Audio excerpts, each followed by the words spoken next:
Welcome back to Dieu Han RV. I hope wherever you're watching from, you and your loved ones are safe and well. This journey means nothing without you, so thank you for being here. Life isn't always gentle, but together, we find strength in each quiet moment. Today, we continue Dieu Han's story, the woman whose heart carries both sorrow and hope. Are you ready to walk beside her once more? Have you ever faced a moment where everything felt like too much, yet you kept going? That's where Dieu Han stands between exhaustion and compassion. The quiet room, the stillness of the girl, the heaviness in her own chest. This wasn't a scene from a storybook, it was life. And sometimes, life calls on us when we least expect it. If it were you, what would you do?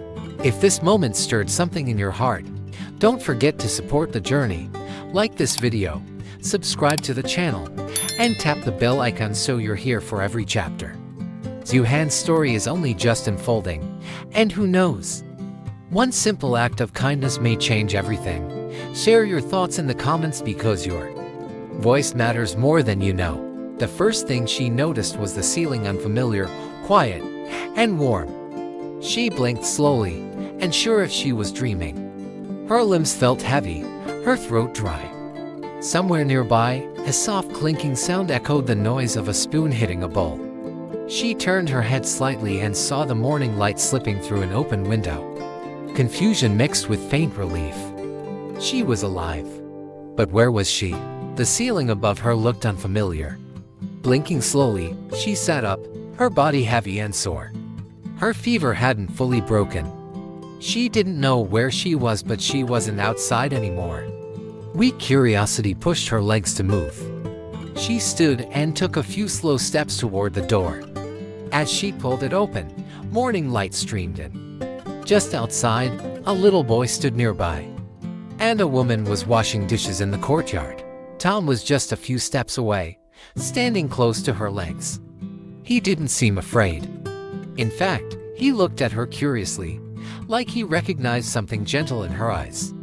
She leaned against the doorway, too weak to bend down. But in that brief moment, something passed between them, silent and warm. Down below, Dieu Han rinsed the last dish and looked up. Her eyes froze as she saw the figure standing in the doorway. Dieu Han quickly dried her hands and walked up the steps. She didn't say anything, just moved steadily, concern deepening in her gaze. The woman at the door looked exhausted, her face pale and her breath shallow. Dieu Han reached the top, placed a gentle hand on her arm, and gave a slight nod as if saying, "You're safe now. No need to explain." Then she guided her quietly back inside, step by careful step. Inside, the bed was still warm from earlier. Dieu Han helped her sit down slowly, adjusting the pillow behind her. She touched the woman's forehead again. It was still hot. Her temperature hadn't gone down much. Tom stood nearby, watching with wide eyes but staying quiet, sensing something serious. The room felt small and silent, but in that stillness, there was care. Not everything needed words. Some kindness spoke on its own. She leaned back against the pillow, breath uneven, trying to piece together how she'd gotten here. Rain, that was the last thing she remembered. Cold raindrops soaking through her jacket, the sky a dull gray. Her body had been shaking, her stomach empty. She had wandered endlessly, lost and soaked, too tired to think. Then everything went black. She didn't know where she had collapsed, only that her legs had given out beneath her. She closed her eyes, remembering the ache in her legs, the sharp sting of the wind against her skin. The sound of water sloshing in her shoes still echoed in her ears. There had been a wall, maybe brick, maybe broken. A child's voice nearby. Or was that her imagination? It was all blurry now. But the fear, that bone-deep loneliness, was still fresh. She hadn't meant to sleep. She hadn't meant to give up. Her body had simply shut down. Her fingers curled slightly into the blanket. Safe. For the first time in days, she felt safe. But a heavy weight settled in her chest. What had happened to her out there? Would anyone even notice if she had disappeared? And now, waking up in a stranger's home, cared for without a word. Why? Her eyes welled up. She wanted to ask, to speak, to thank. But right now, all she could do was breathe and remember that she was still alive. She sat slowly on the edge of the bed, hands pressed against the mattress for balance. Her legs trembled under her weight. The blanket slid off her shoulders as she looked around the unfamiliar room. Her head throbbed, a dull ache pulsing behind her eyes. The last thing she remembered was the rain, falling endlessly, soaking her clothes and skin. Hunger and exhaustion had blurred the streets. She didn't even remember where she collapsed, just that everything had gone dark. The woman's breathing was shallow but steady. Dieu Han gently placed her hand over the blanket, smoothing out a crease near the shoulder. Her fingers lingered there a moment longer than needed. It wasn't just kindness, it was recognition. Something about this moment reminded her of nights long ago when she had lain helpless, and someone had stayed. She whispered softly, more to herself than to anyone else, "You're safe now." She knew the woman wouldn't remember much yet, but care didn't wait for memory. It came quietly, without asking for thanks. Dieu Han took one last glance at the woman's face. Her lashes were still damp from the rain. With a soft sigh, Dieu Han stood up slowly. Her joints ached from fatigue, but something deeper pushed her forward. There was more to do because healing someone starts with the smallest acts. The familiar smell of cooked rice still lingered in the air from earlier. Dieu Han moved slowly, opening a clean pot. Rinsing it with practiced motions, she began preparing a simple porridge water. Rice. A bit of salt, nothing fancy, just something warm, something healing. She didn't know when the woman would wake, but she wanted to be ready when she did. The water boiled gently as the rice softened.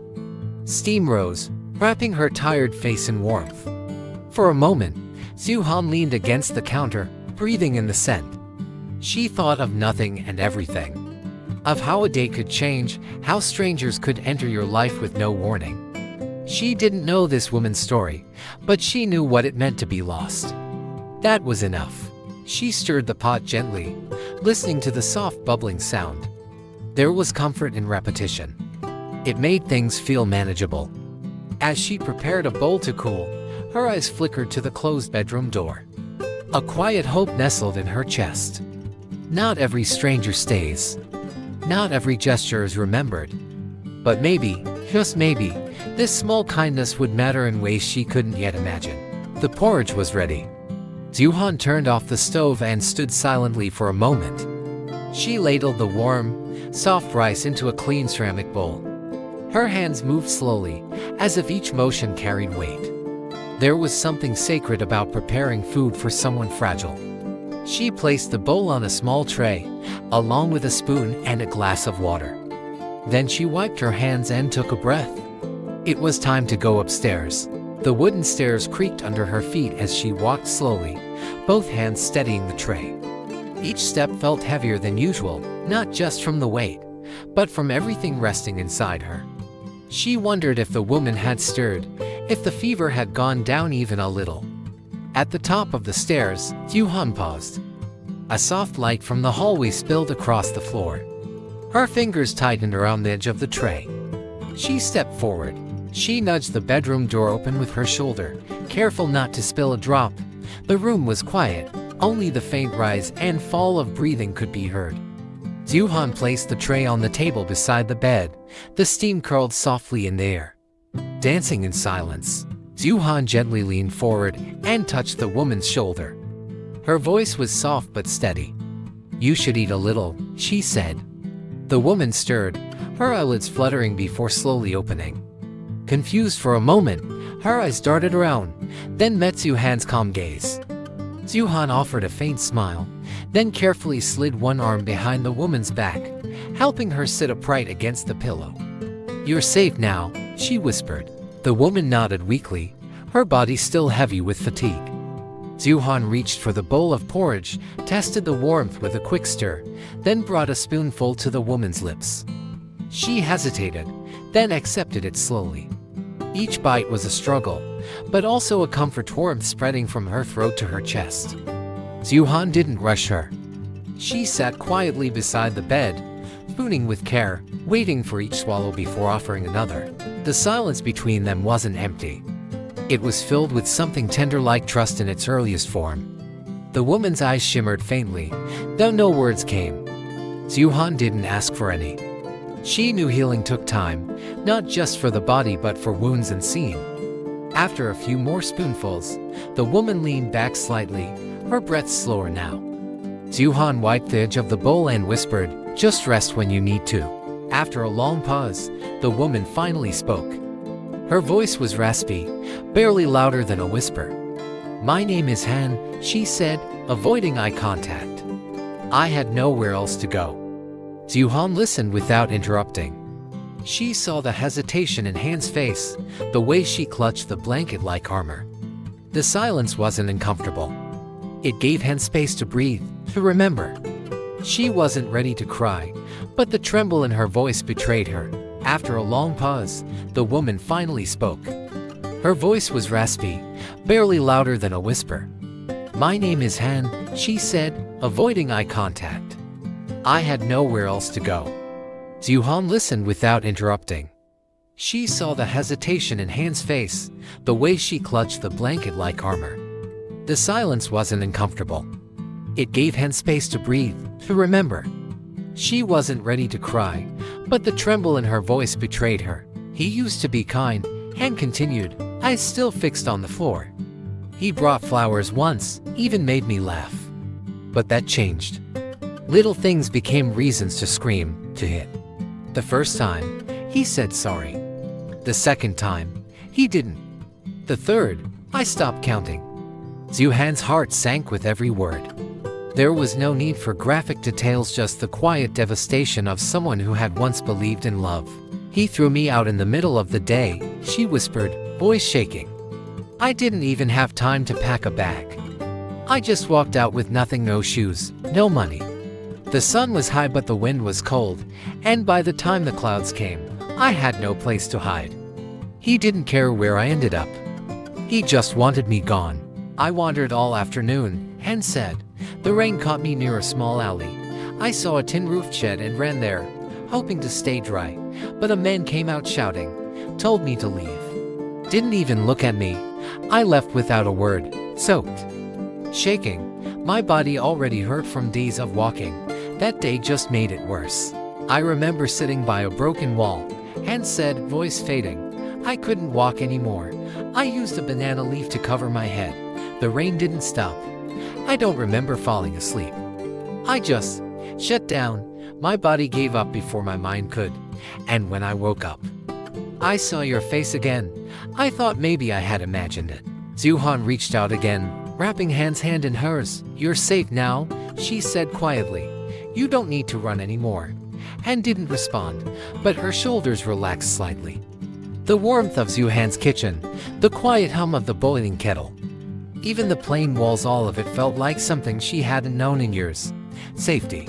"I don't know what happens next," Han admitted. "I don't know where I'll go, but for tonight, I feel like I'm allowed to breathe again." Dieu Han gave a soft smile. "Tonight, just rest. Tomorrow can wait. For now, you're not alone.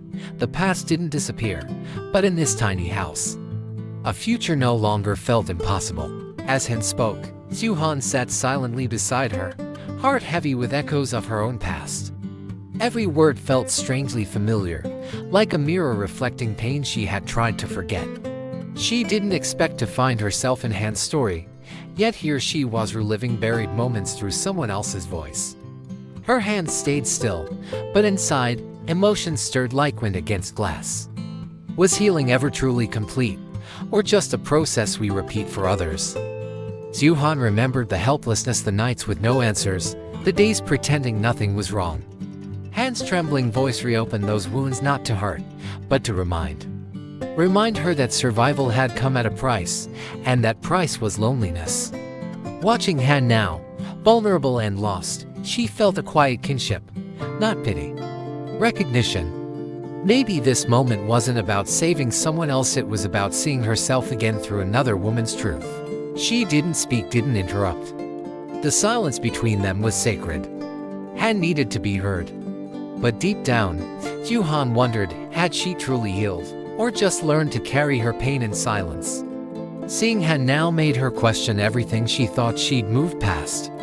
Maybe healing isn't a line we cross, but a circle we walk with others. And maybe, by walking with Han, she could finally walk herself out of the dark. The way Han clutched the blanket reminded Dieu Han of nights she held her own chest just to feel less alone. Pain had a posture, oh wait, a silence. She recognized it all in Han's trembling frame. She didn't want to fix Han's life, she knew she couldn't. But she could sit here, hold space, and say, without words, that Han wasn't invisible. That her story mattered. That someone saw her. Just as Dieu Han once needed to be seen. A quiet tear rolled down Dieu Han's cheek, not from sadness alone, but from recognition. To women, to stories, one shared ache. She knew this wasn't the end for Han. Not while she was here. In that moment, she made an unspoken vow: no matter how broken the past, no matter how uncertain tomorrow, Han would not face it alone. For once, pain would not be met with silence but with presence. And perhaps, that was enough. Have you ever met someone whose pain mirrors your own so closely, it unsettles you? Dieu Han didn't expect to feel this connected to a stranger, but Han's story opened a part of her she thought had long healed. Sometimes, crossing paths isn't coincidence. It's a quiet reminder that we all need someone, someday, somewhere. What would you do if someone's story echoed your own so deeply it hurt? If this moment touched your heart, don't forget to show your love. Hit like, share the video with someone who needs hope today, and subscribe to Dieu Han RV for more stories that speak to the soul. Tap the bell so you never miss when fate brings two broken paths together again. Your interaction keeps these voices heard and these moments alive.